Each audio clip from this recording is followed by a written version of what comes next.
Where are we? Alright.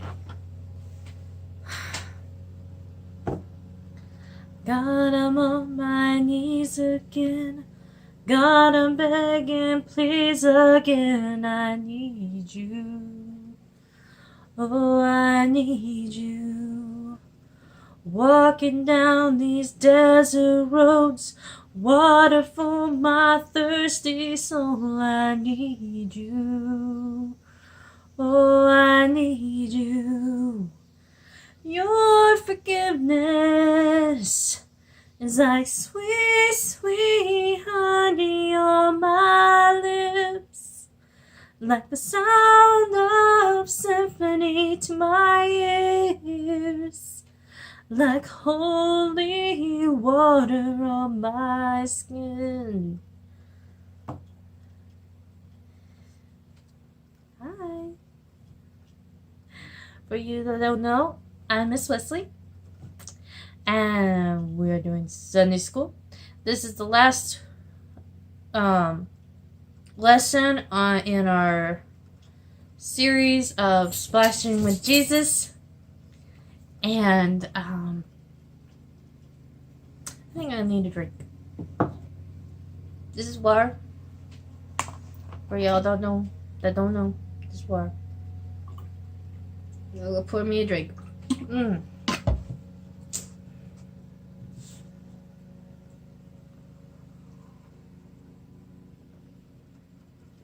That's some pretty good water there.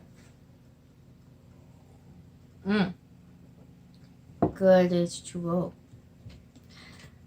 Now this is kind of special water. It says it's perfectly balanced pH. It's been purified 7 stages. It has electrolytes and minerals in it. But you know, in about an hour or so, maybe not even an hour, maybe 30 minutes from now, I'm going to get thirsty again. This is not everlasting water. Alright, that you will never get thirsty again. I mean, it's water. I mean, yes, I spent money on it. And it has all this stuff on. Oh, it's been reversed osmosis. But you know what? It's still water. And it's not everlasting. I'm going to get thirsty again. Everlasting water comes from God. Now there's a story in the Bible about a woman that came to a well. And Jesus, the well of Jacob. Now let's lay this out to you. This was the well of Jacob. Jacob dug this well. And the children of both Jews and Samaria went to this well. The problem was the Jews hated the Samaritans because even though they shared the same lineage, they had different ancestors on one side and the other side did not like that. Okay, they weren't pure, let's put it that way. And the Jews hated that. So, Jesus was at this well just at the same time this woman came there. And she had her water pot and she's going to get a drink, take it home. And Jesus says, "Woman, give me a drink." This woman was taken aback because Jesus was a Jew. I mean, he had the look. He was a Jew. And he was talking to her. And she's like, "Why are you talking to me?" Isn't that kind of how we are sometimes? Jesus is coming to us and he's knocking on our heart and he's like, "Come on, come on, let me in." We're like, "Jesus, why are you even talking to me? Don't you know who I am?" In her eyes, she was a Samaritan. Jesus wasn't supposed to talk to her. In our minds, sometimes we get like that too. "Jesus, why are you even talking to me? Do you know who I am? Do you know what I've done?" So Jesus was talking to this woman and he goes, Woman, if you knew who I was, you would ask for living water, and you would never thirst again. This woman, she didn't know what to think. Never thirst again, what? The concept was foreign to her. She's like, where? She was being a smart aleck, in a way. She asked Jesus, where is your pot to draw water? Where is this water you're talking about? You have nothing to draw with, and this well is very deep. And he's like, woman, the water I have, if you drink it, it will become a well of water in your soul on the inside. And it will springs forth and becomes everlasting life. At this time, the woman realizes that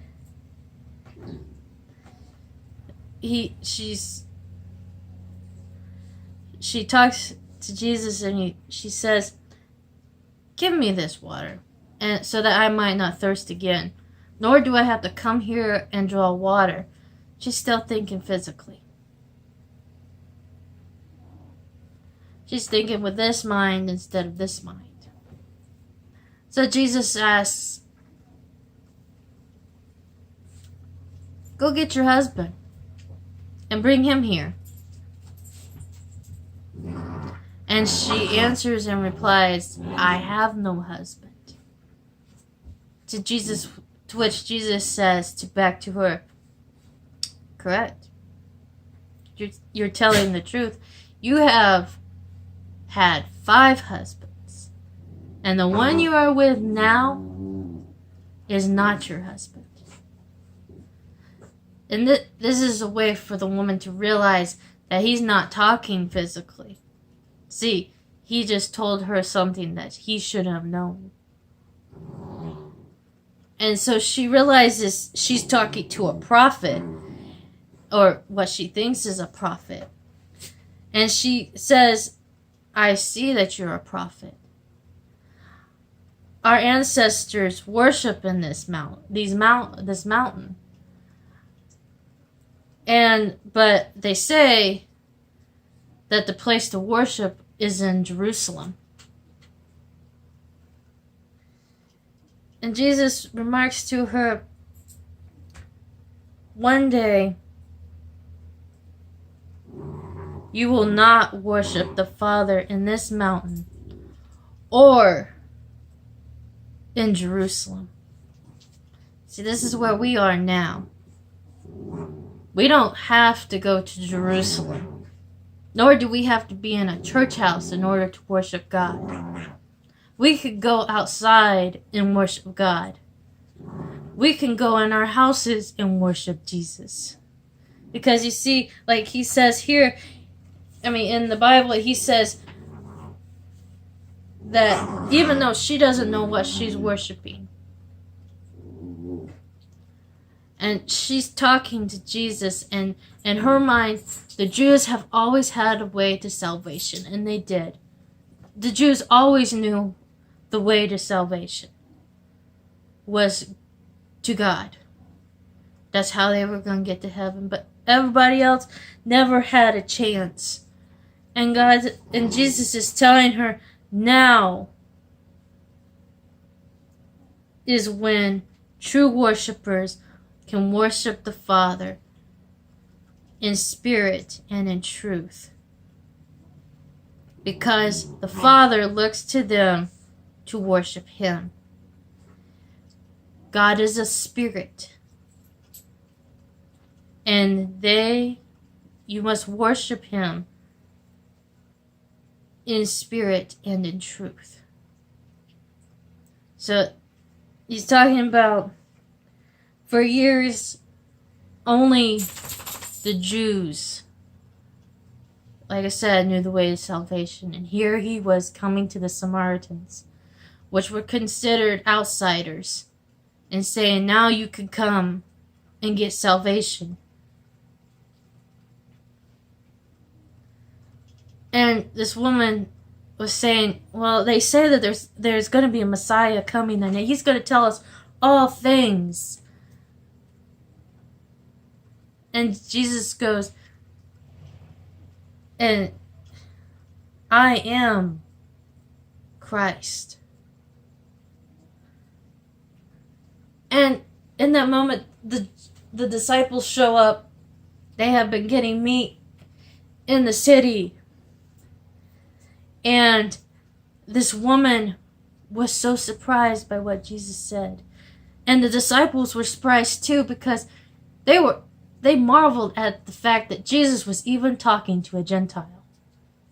To a Samaritan.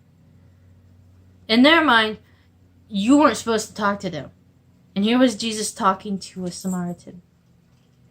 They didn't know whether to question Jesus or question the woman. They were taken aback. But the woman was excited. She was so excited she forgot everything. She even forgot her water pot. And the Bible doesn't say, but I'm pretty sure she ran to the city. It was like, hey, come see. There's a man who says he is Christ. And he's going to tell us all things. And after hearing this woman, the people come to Jesus. Now, this story is talking about living water, and how that true worshipers and those of us need to worship God in spirit. When he's talking about living water, he's talking about a spiritual thing. And in order to worship God, you need to worship him in the spirit and in truth. You need to be completely honest in God, because you cannot hide anything from him. Now this water here is not living water. I will thirst again. But the water that God offers, it will spring forth and it becomes eternal. It never runs out. And Jesus is offering this woman this opportunity that she would have never gotten. He wasn't just offering it to her. He was offering it to anyone that wanted it. Because he didn't just say her. He said the true worshipers come to God in spirit. That means there's no four walls gonna hold you in.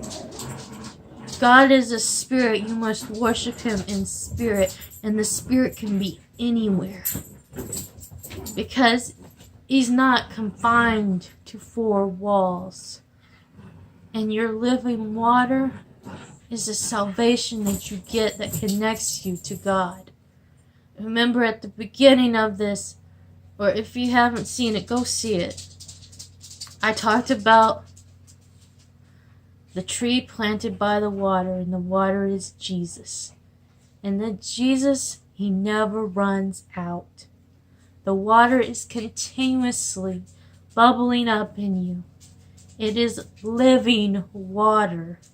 The Bible says that Jesus didn't come into the world to condemn the world, but to give it everlasting life. That whosoever believeth on him shall not perish, but all shall have everlasting life. He didn't just come for the Jews. He came for everyone. If it was just for the Jews, he wouldn't ever talk to this woman about salvation.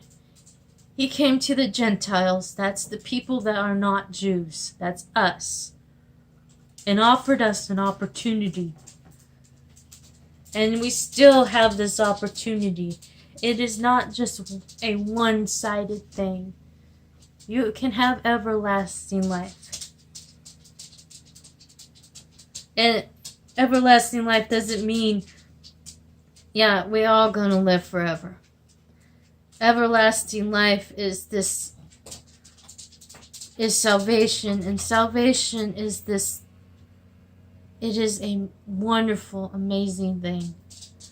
I cannot put it into words how wonderful it is. It is a continuous well that bubbles up inside of you that never runs out. And it is wonderful. It gives you peace when you need it. It gives you hope when you need it. It gives you love when you need it. And it even gives you chastisement when you're wrong. And this well is Jesus in your heart. And it never runs out. It is your connection to the Father, which is a spirit, and it connects us in spirit.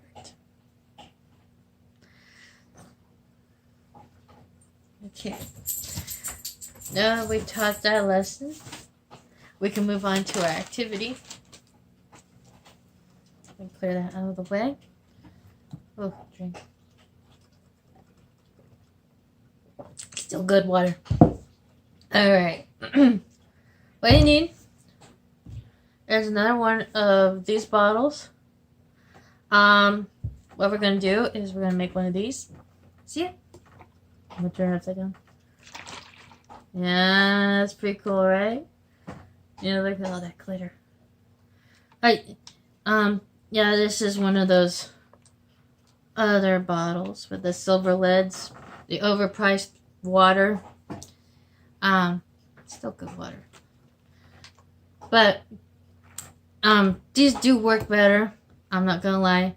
These canisters do work better. But they're more expensive. If you want to, you can spend the extra money and get one of these for this project. Or you can just go down to your local dollar store and get the cheaper version. Alright. What you need to do is fill it up 3/4 of the way. I'm going to be using glitter glue. You can use clear glue too. But this is, well, it already has glitter in it. And it has paint in it, which is cool. Alright, and then you're going to dump it in. All of it. Like, all of it. Okay?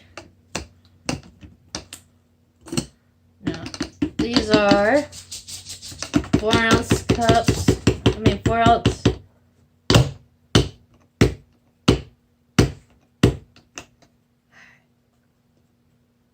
There's no other clue.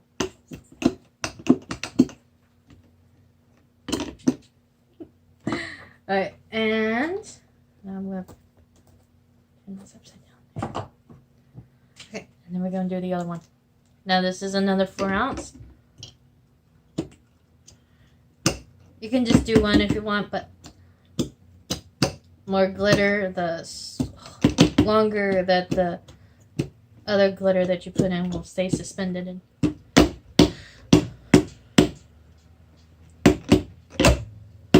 Okay.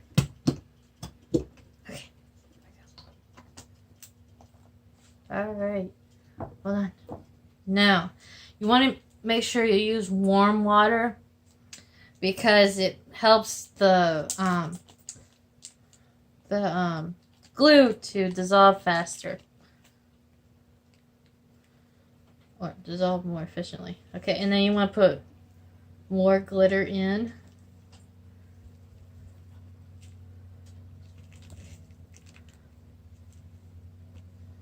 I have lots of glitter, so this should be fine. Okay, there's one.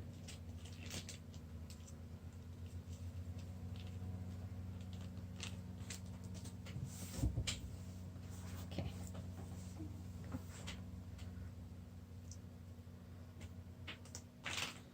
I got another.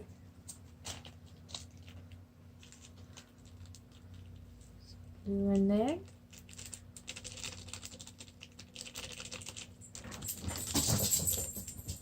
There's never enough glitter. I mean, really. How can you overdo it on the... Actually, you can't overdo it on the glitter. I'm not going to lie to you. So be careful. If you do this with kids, watch them because they like to overfill.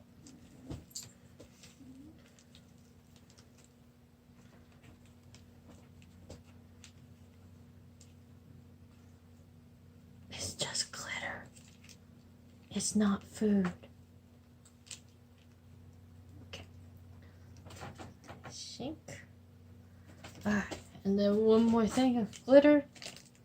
And then we'll have enough, I think. And I have made a mess. You can't see it good.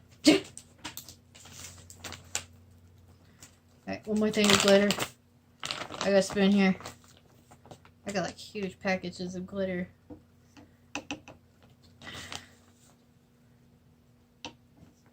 I just made a mess.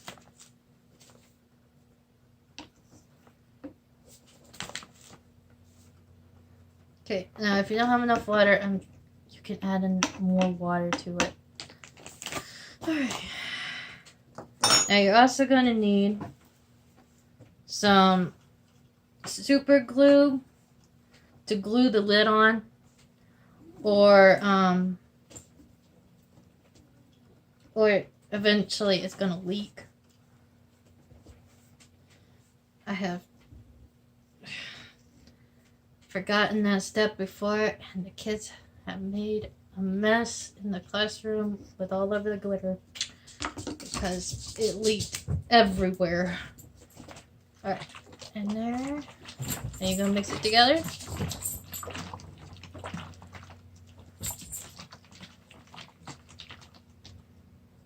There we have it. Look at that. Isn't that cool? I need more water in it. I think, yeah. There you go. Cool. It's a fun activity. Kids really enjoy it. I really enjoy it. It's a grown-up and a kid thing. I'm not gonna lie. I could stare at it for hours. Okay. And next week, we start on our next theme, which is women of the Bible. Yeah. Our heroes. Yes, as female heroes in the Bible. Okay, I love you guys. See you next week. I hope you guys have a great, wonderful, amazing week. And remember, I love you. God loves you. And there is nothing you can do about it. Thank you. Goodbye.